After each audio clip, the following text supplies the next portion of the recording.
Don't trust the Cobra chickens. What's going on, everybody? Jay here from Square Pegs. If you're new here, thanks for clicking the thumbnail. If you are a returning viewer, thanks for coming back. Happy to share with you today a trip report from CORGS-Con down in Columbus, Ohio. One of my favorite shows of the year. Gary Carnuche, the organizer of the show, is a very good friend. He was the first person who ever took a shot on the channel. He invited me to the show as a guest last year, and I am back again this year as a guest, and I'm honestly just thrilled to be able to attend, and it was a wonderful show. So, started out fairly early in the morning. I'm not gonna say first thing. This isn't like when I went to Torg last year. This was a little bit more of a reasonable hour when I drove down there. I left around 10 o'clock. Got in, took my time, stopped for lunch, relaxed along the way, stopped and walked around a bit. And yeah, I got there probably around 3:30, checked into the hotel room, and I was greeted with this.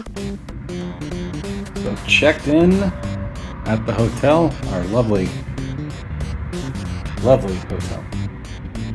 And yeah, just getting ready for Corgs. That'll be tomorrow morning. But today, it's just calm.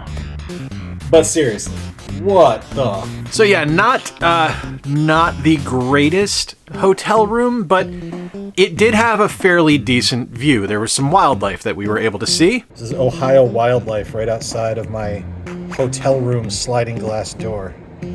Yep, geese everywhere. There were geese everywhere in this hotel. This is the same hotel we stayed in last year for Torg, and while it's a fine hotel, it's completely serviceable. There's definitely some stuff about it that I don't care for. The rooms were not terribly clean. The air conditioner was a little wonky, like it didn't really work, but it did work, so it was hard to make sure that it was going to function the way it was supposed to. It was either going full blast or not on at all for an hour or more, and yeah, it was just kind of a weird situation. The hotel, but that's not a fault of the convention at all. This is just sometimes hotels stink, and this one kind of stunk. But I got to the show. I went in on Friday night. Friday night was setup night, and I got to run into a few people. Most notably, I got to see Mr. Rightway. I got to talk to Steve for a little while, which was really nice, and then ran into a few other folks as well. Most notably, Mike and Eddie from Torg Gaming Expo. Now, Torg is having me back as a guest again this year in November. I'm honestly honored. I love the Columbus shows. The Columbus shows are probably my favorite ones that I get to go to every year, other than Midwest Gaming Classic. And for them to take a shot on me and to believe in me and to have me back as a guest is just amazing, and I appreciate it. And I'm so happy to go back and be able to shout out their shows a little bit and shine some light on Columbus, which is an incredible city. But I got to see them, their amazing display. I got to play Torgman, the new game that's coming out, which is super cool and really fun. And so if you are registered for the SVIP program, which is now sold out, you are going to get a copy of the Torgman game in your box. I'm ecstatic that this is a thing. I can't wait to go. Mike has put a labor of love into this game, and it's awesome. It's super, super cool. It's really fun. And I love that this is a thing. I love that it's an opportunity. A brand new homebrew game out there representing a convention that I love is awesome.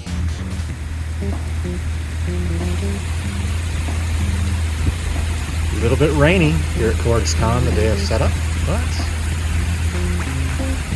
that's okay. It's still going to be a fun day.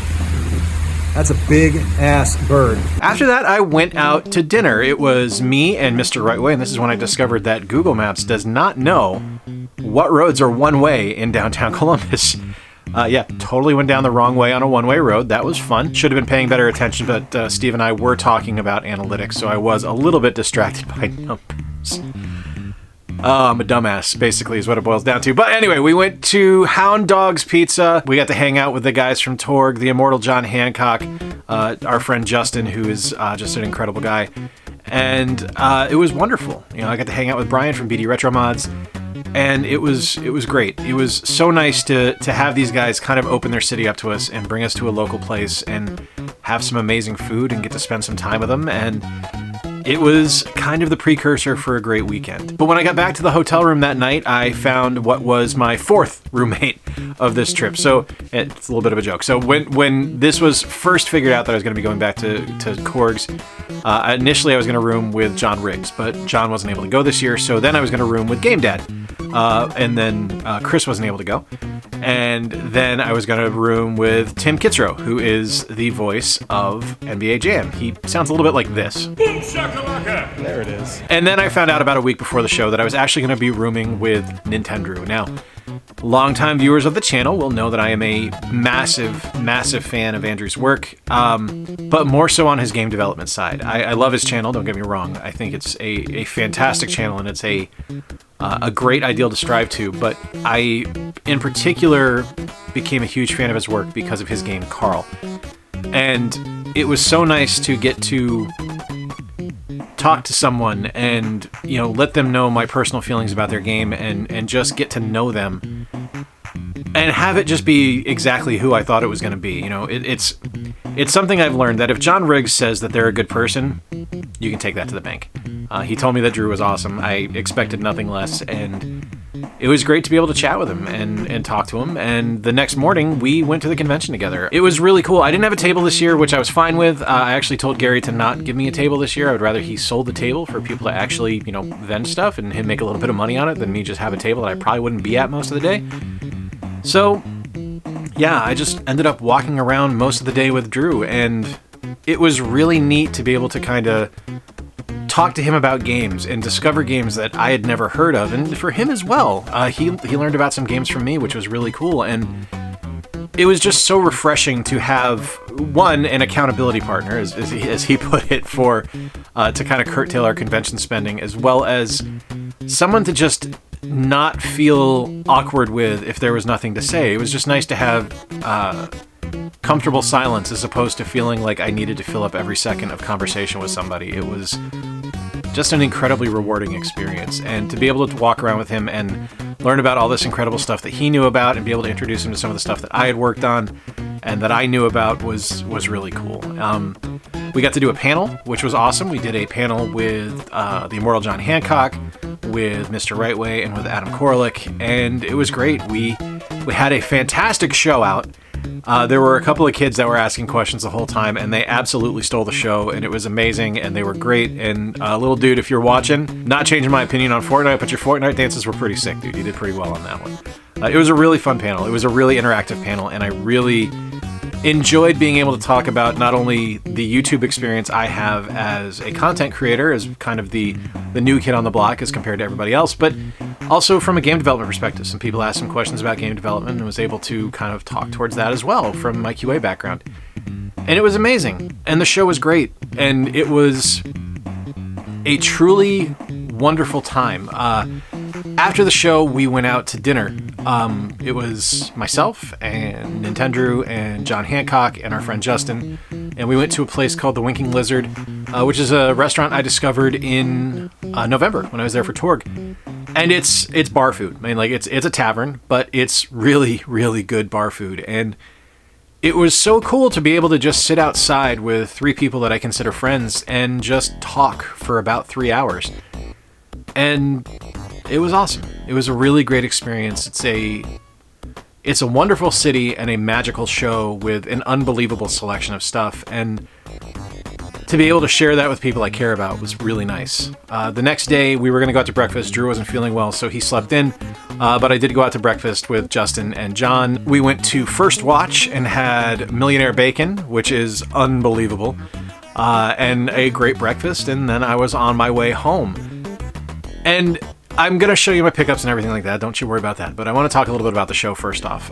This is clearly a labor of love. Gary and his daughters, and the other Gary, who I've never actually met, but I know does a lot of work behind the scenes as well, just put on an incredible show. This was a show that last year was in a fairly small building in a sports complex, and this year they at least doubled their size into the Lausch building, which is where Torg was held last year at the Ohio State Fairgrounds. And I was honestly, I'm not going to lie to you, I was a little concerned that they weren't going to be able to fill it out as well as they did, but this show was packed to the gills. There were so many people there. There were so many vendors, so many incredible things to find. Like, the focus of Corgs is decidedly first, second, third, fourth generation games. Now, there was something there for everybody. If you were there for Xbox, if you were there for PS4, there was definitely something there for you. There was even some Switch stuff, but for the most part, you're looking at Atari, Magnavox Odyssey, Nintendo, Super Nintendo, stuff like that. And that's what the majority of stuff is. And it was so cool to just see all this great stuff with vendors now that I've gone to 3 different shows with that I know very well. And to be able to experience that from a group that cares so deeply about classic gaming and cares so greatly about retro gaming was just amazing. I didn't get to interview Gary this year, and that stinks, but it was nice to be able to talk to him briefly. He was buzzing around. There was so much stuff going on, but it was incredible to see him and incredible to see him at work. And just, I'm so appreciative to Gary for having me out and for being just an incredible guy. Gary, if you're watching, I cannot wait for CORGS 2024. I will be there if you'll have me. I want to say hello as well to a lot of people that I got to see this weekend. Like I mentioned, Mike and Eddie from Torque Gaming Expo. Brett Weiss, one of my favorite authors and one of the nicest guys out there. Brett's an amazing dude. Steve Wright, Adam Korlick, the immortal John Hancock. Being able to hang out with John is always a treat. Getting to talk to Adam is always a treat. And at a smaller show like CORGS, actually getting to have a conversation with him where he wasn't inundated by people at all times and being able to pick his brain a little bit and appearing on a panel with him was great. Being able to see all the guys from Mortal Kombat, the Pacina brothers, and Tim Kitzrow, who does the Boom Shakalaka from NBA Jam and NHL Hits and stuff like that, was great. I got to meet Gamer Aimer for the first time, which was awesome. I've been a fan of Brandy for a long time, so actually getting able to see her and talk to her, and even if it was briefly as it was, I'm sorry I didn't get to appear in your video or spend more time with you and converse with you, but I think everyone was just kind of running around like a chicken with their head cut off throughout the day. But what other people did I see? Let's see. Dr. Scott from the Game Closet was awesome. I'm so happy to have signed that cartridge for you, to sign Henry Hatsworth for you. It's always a treat when people love the work that I did in the industry, and especially when it's something like Hatsworth, which is such a near and dear game to me, and just something that is my favorite thing I ever worked on. I will never top that experience. And I'm sure there were other people that I saw as well that I'm not remembering. Jared and Eric from Retro Gaming Pandemic. Jared, 1 year, dude. Congratulations. I'm so proud of you, my brother. Love you, dude. Retro Wolf 88. It was just amazing. I wish I had more time to spend with people and more time to see people, but it just didn't happen this time. One-day shows are always a scramble. They're a mad scramble, and it's no different. I'm really looking forward to seeing more people down the road. I know I've got the Illinois Game Con coming up at the end of June. I'm looking forward to seeing some folks there. I'm looking forward to going to the Video Game Summit in Chicago the first or second weekend in July, where once again I'll see Mr. Rightway, and I'll see Todd Friedman from the Walter Day card collection, the guy who actually got me to get my trading card made last year for Midwest Gaming Classic. It's always great to see Todd, and I know Brett will be there. So it's just going to be, these are becoming more family reunions than they are video game pickup events for me. And not going to lie, I couldn't be happier. It's so great to go to these events and see people I care about and see my friends. And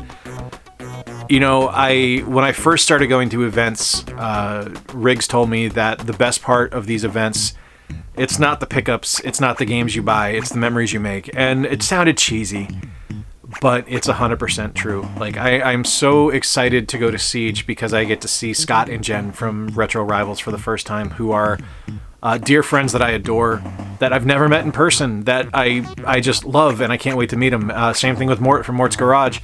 Just excited. I'm really excited. It's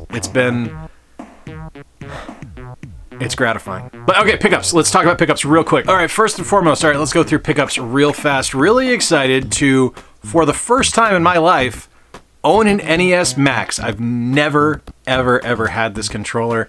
I was able to pick this up from a viewer named James, who had a booth there. James, always nice to see you. Thank you so much. I'm going to go with your real name on this one. I hope you don't mind because I butchered your username last year. It was so great to see you, and thank you for letting me talk to you a little bit about Pittsburgh. And I'm sure there will be more questions coming up. All right, so the big thing that I was sent to the convention for was not something for me. In fact, it was something that Meredith asked me to pick up for her because she wants to do a mod, which we're gonna film, and it is a classic Game Boy Advance. And I have to thank Mr. Rightway for selling me this one. It was below value. I appreciate him doing that. It was below value. He didn't have the battery compartment on it, so it was a fair trade.